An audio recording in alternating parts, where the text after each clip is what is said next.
Salam, hər vaxtınız xeyir əziz izləyicilər. Kanalıma xoş gəlmisiniz. Bu günləri mən sizə milli mətbəximizdən paxlava şirniyyatının hazırlama qaydasını göstərirəm. Paxlava üçün ən birinci şərbəti hazırlayaq. Qazana şəkər tozu, su əlavə eləyib qarışdırıb qoyuruq qazın üstünə.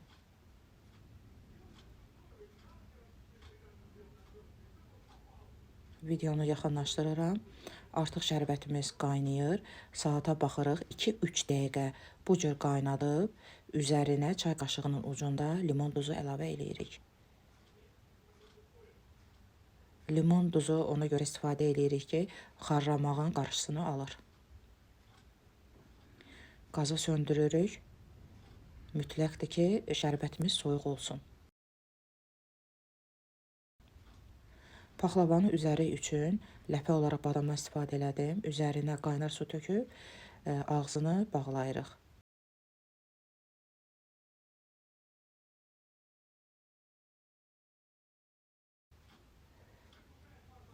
Qoz çəkən maşını mən iri gözündən istifadə elədim. Onda qoz ləpəsi biraz iri xal olur.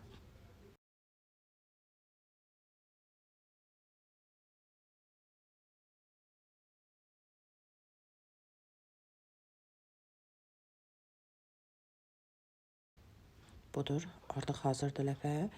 Ləpənin üzərinə şəkər tozu, hil və çox sevdiyim hind qozu rəndəliyib əlavə elədim. Biraz da doğranmış qoz ləpəsindən istifadə elədim.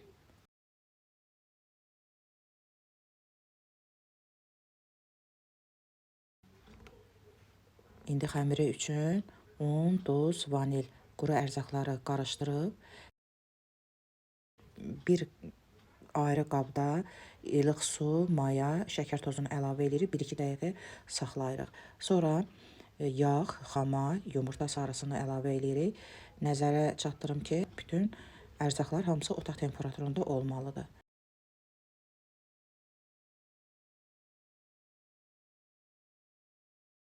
Sonra ilıq süddən az-az əlavə eləyib, orta yumuşaq xəmir yoğururuq. Əziz izləyicilər, ola bilər ki, indi yadımdan çıxa bilər, ərzaqların hamısını tam deyə bilmərəm. Videonun alt bölümündə qədərini, miqdarını dəqiqliyi ilə yazacağam. Siz oradan faydalanarsınız.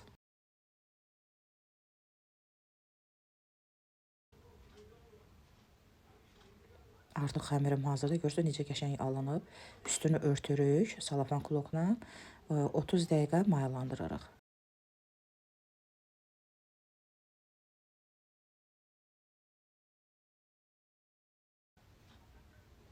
Bu arada ləpəmizi təmizləyirik. Videonu yaxınlaşdırdım, fikir verirsiniz necə gözəl rahatlıqla qabığı soyulur. 15-20 dəqiqə isti suda saxladım.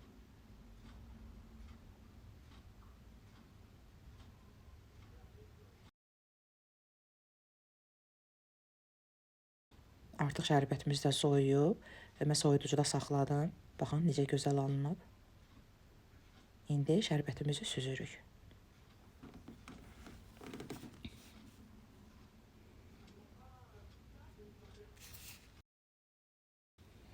Artıq xəmirimiz mayalandı.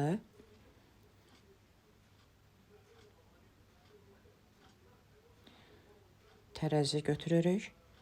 Deməli, bizə iri 2 kündə lazımdır. Üst hissə 400 qram, alt hissə üçün 350 qram.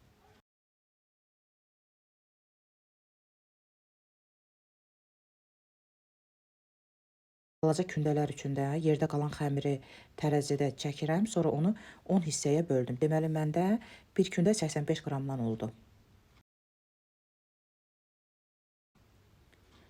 Bir qabı unluyuram, sonra kündələri bir-bir yığıram ora. Üstünü örtürəm, 5-10 dəqiqə bu cürə saxlayıram.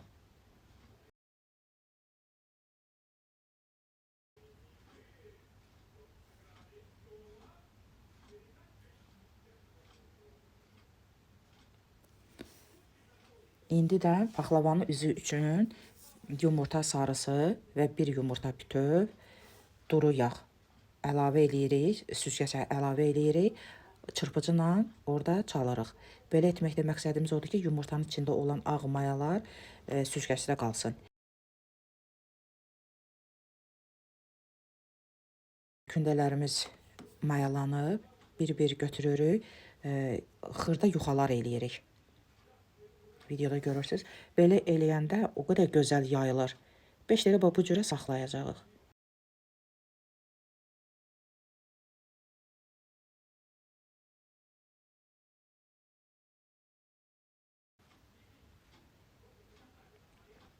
Əzizlərim, mən bu tavadan istifadə edirəm.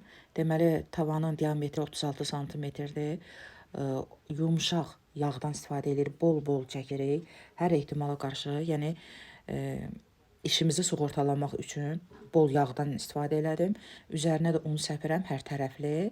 Sonra sirkələyirəm. Hamısı taxtanın üzərinə tökülür un. Yəni artıq un taxtanın üzərinə tökülür.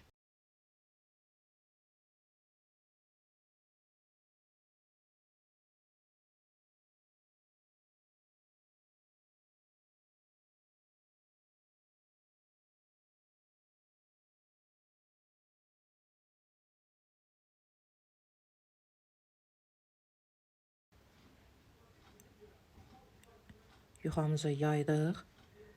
Fikir verirsiniz, artıq qalan yuxana bax, kəsirik.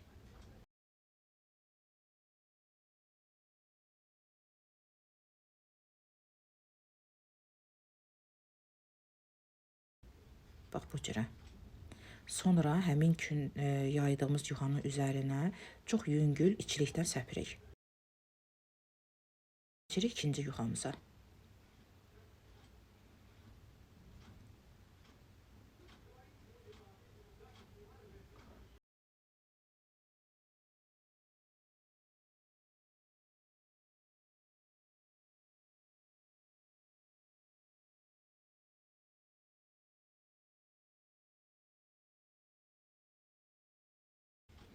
Yuxamız nə qədər yaysa bir o qədər gözəldir. Yəni incə olsun. İndi ikinci yuxanı sərdik. Əlimizlə divar boyu hərəkət eləyərək birləşdiririk alt yuxaya. Sonra içilikdən istifadə elədik bolluca. İçiliyi mən ölçdüm. Deməli, hər qata 1 stəkan yarım içilik gedir.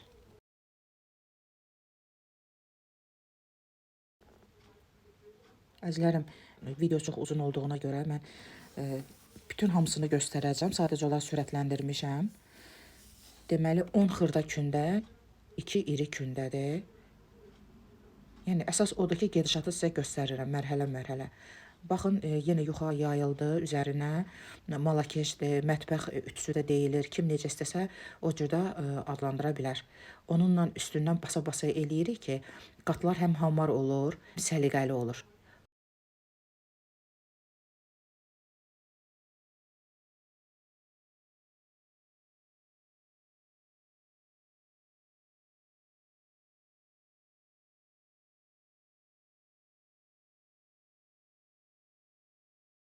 Baxın, yenə videonu yaxınlaşdırdım. Fikir verin. Bir də sizə bir məsləhət verim.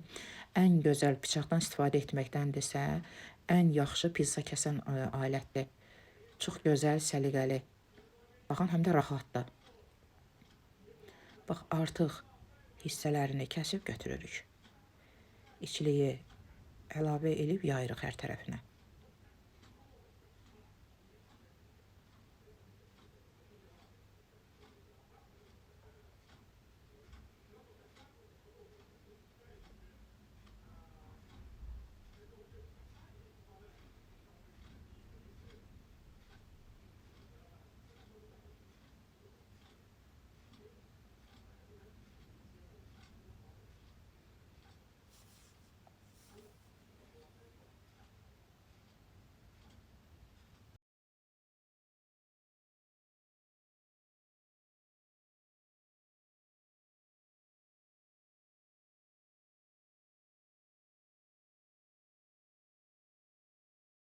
11-ci kündəmizdir.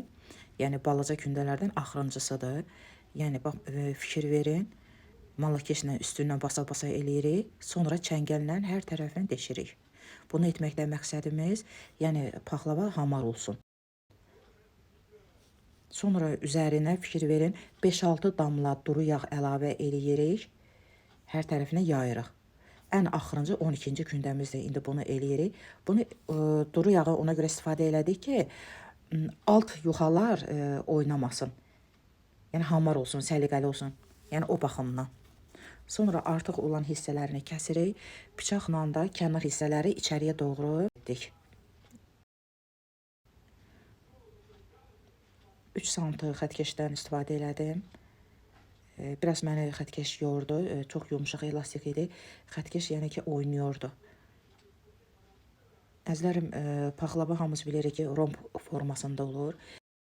Ola bilsin ki, siz ucunu biraz uzun istəsəniz, yəni o sizin öz kəsiminizdən asılıdır. Mən yığcam xoşladığıma görə, mən elə yığcam da kəsdim.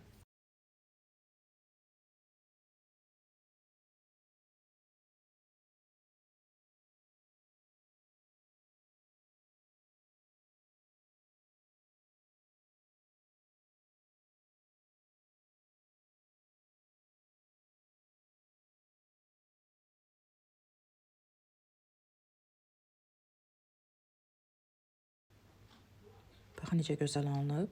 İndi də yumurta qarışımını əlavə elədik paxlavanın üzərinə. Fırça vasitəsilə yedirdirik.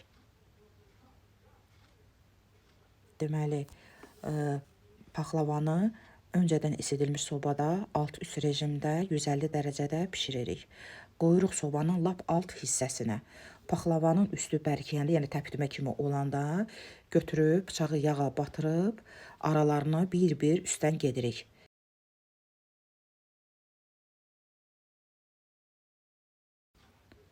Sonra yağı əlavə elədik üzərinə, yenə qoyuruq bişməyə. Əzlərim, nəzarət eləyirik, yəni üstünün rəngi, yəni ürəyimizdən, zövqümüzdən olsun. Siz fikir verdiniz, mən hələ də ləpə vurmamışdım. İndi məndə rəngi xoşuma gəldiyinə görə gətirdim yumurta ağını fırça ilə bir-bir çəkdim paxlavanın üzərinə, badam ləpələrini qoydum üstlərinə. İndi də aparıram sobaya, 5 dəqiqə sobada pişirib götürürəm. 5 dəqiqə keçdi, indi götürürük, soyuq şərbəti üzərinə çəkirik. Deməli, əzlərim, bir gün yaxşı olar ki, paxlava bu cür qalsın şərbətlərə, yəni onda tam özünü tutur. Mənim səbrim çatmadı, videom yarımçıq qalır deyə, yəni axıra çatdırmaq üçün təsəvvür eləyin ki, 4-5 saatdır ki, mən paxlavanı hazırlamışam. İstədim ki, sizə kəsim, göstərim. Çox da gözəl alınıb.